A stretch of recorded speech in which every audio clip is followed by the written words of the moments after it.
Okay, sige, let us answer a second problem about the short shunt DC compound generator. Pero dahil nasa hiwalay na video tayo, sige, introduce lang ulit natin ano yung formula na ginagamit natin kapag short shunt.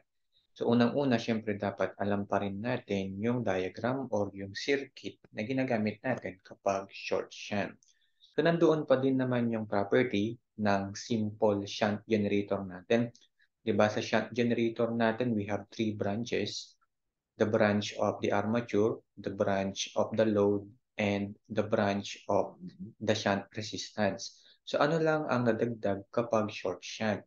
'Di ba kapag compound generator kasi meron tayong dinadagdag na series field resistance. So kapag short shunt generator, ang series field resistance natin is connected in series with the load. And ganun pa din naman ang ating KCL. 'Di ba? Ang IA natin is the combination of the shunt and the load currents. Next one, ang KVL naman natin, this is our loop, this is our rotation. Nag-umpisa sa EG, if there will be a brush drop, isasama natin, ma-minus natin. And then nandoon yung drop sa ating armature, yung IR niya. And then, di ba, kapag sinundan natin yung loop, ang another na dadaanan is the series field. Kaya nandoon yung IR ng series field. And lastly, ibabawas natin syempre yung nasa load. And what is the distinct characteristic or kaibahan ng solution natin kapag nasa short shunt? These branches. Di ba, ang branch sa kanan at ang branch sa kaliwa, equal voltages yan kasi parallel connection. And paano natin ipapakita yon? Dati kasi sa long shunt or sa simple shunt generator, lagi natin ginagamit na yung VK shunt is VL lang, di ba? Pinapalitan na lang natin ng load voltage yung shunt voltage. Pero dito sa short shunt, malinaw naman sa figure natin na ang dapat ipalit natin sa shunt voltage is the combination of the series field voltage and the load voltage. Kaya kapag mag-ohms law tayo kay I shunt, yung V over R niya, yung V shunt natin is the combination of the series and the load voltage. So ayun lang naman yung kaibahan. And syempre dahil nandito na nga si series field natin, kung ISE ang question, kaparehas lang nun yung iLoad kasi series connection. So let us answer our problem number 2. So a short shunt DC compound generator supplies 200 amperes at 100 volts. The resistance of the armature, series field, and shunt field are given. What is the EMF generated? So napakadali lang ng problem na to. Napakabilis lang natin itong sasagutan. Kasi one unknown lang naman yung tinatanong, which is the EG.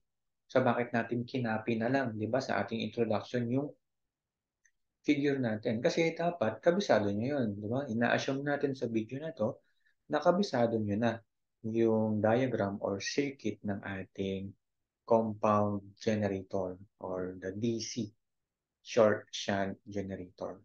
So, walang binanggit na brush drop. So, let us remove muna yung part para kay brush drop dito. And then, sige, maglagay na tayo.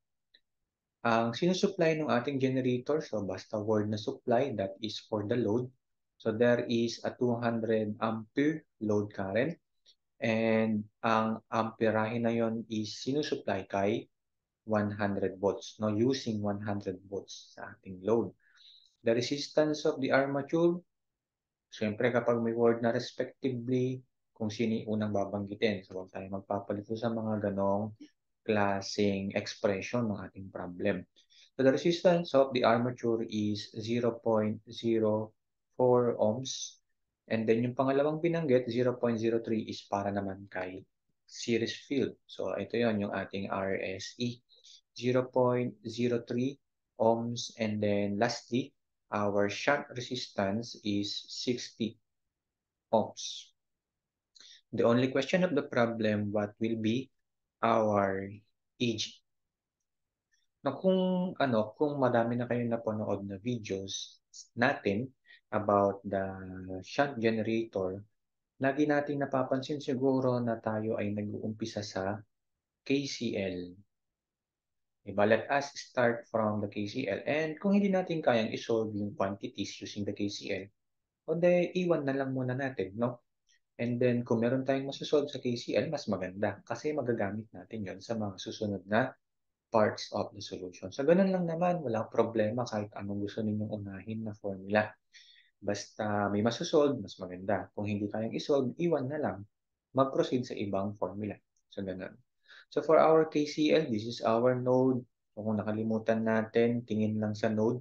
Si IA is papasok and kapag pasok niya sa node na to, katumbas na niya yung dalawang naghiwalay.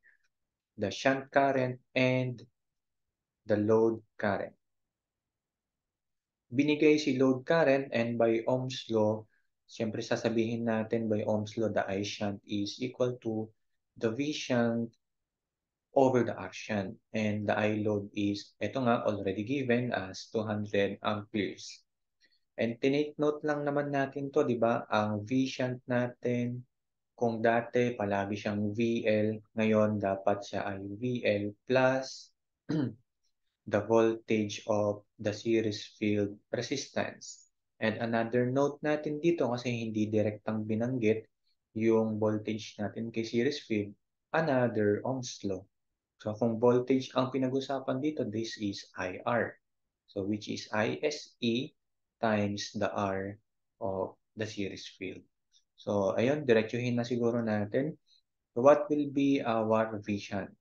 So our V shunt is yung kulay red, di ba? Which is the VL plus the VSE. So what is the load voltage? 100 volts.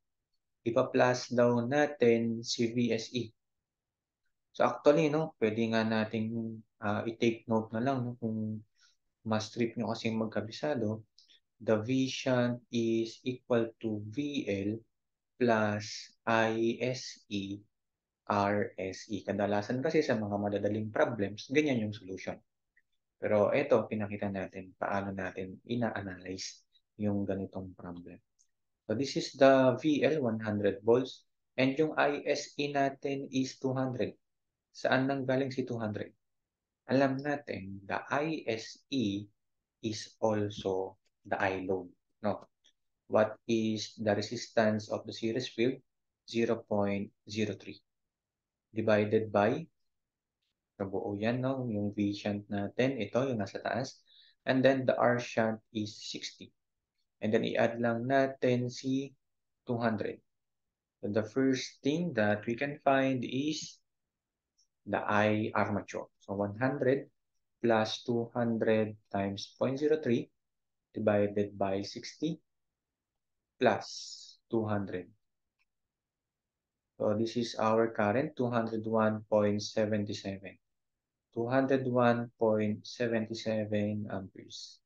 So again, before we proceed to our next part, engineers, take note natin, ang V shunt kay short shunt compound generator is the combination of the load and the series field voltage. No, doon nang galing yung numerator natin dito. Okay, and for our final answer, I think we can now use the KVL. So sa ating loop here, di ba yung loop natin dyan, nandiyan si EG, and then i-minus natin lahat ng drops. So wala namang binigay na brush, proceed kagad tayo sa armature, IARA, and then next is for the series field, ISE, RSE, and finally the load voltage, and this is equal to 0.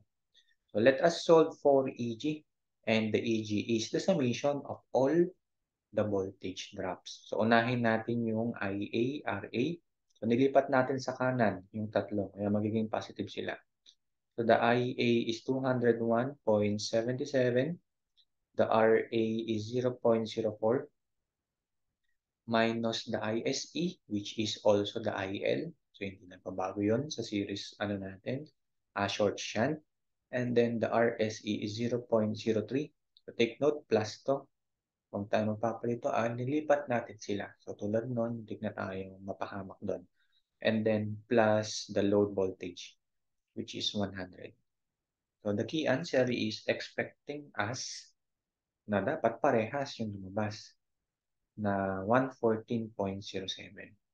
So, answer times 0.04 or papahin na lang natin ito. 201.77 times 0.04 plus 200 times 0.03 plus 100. So, 114.07 volts.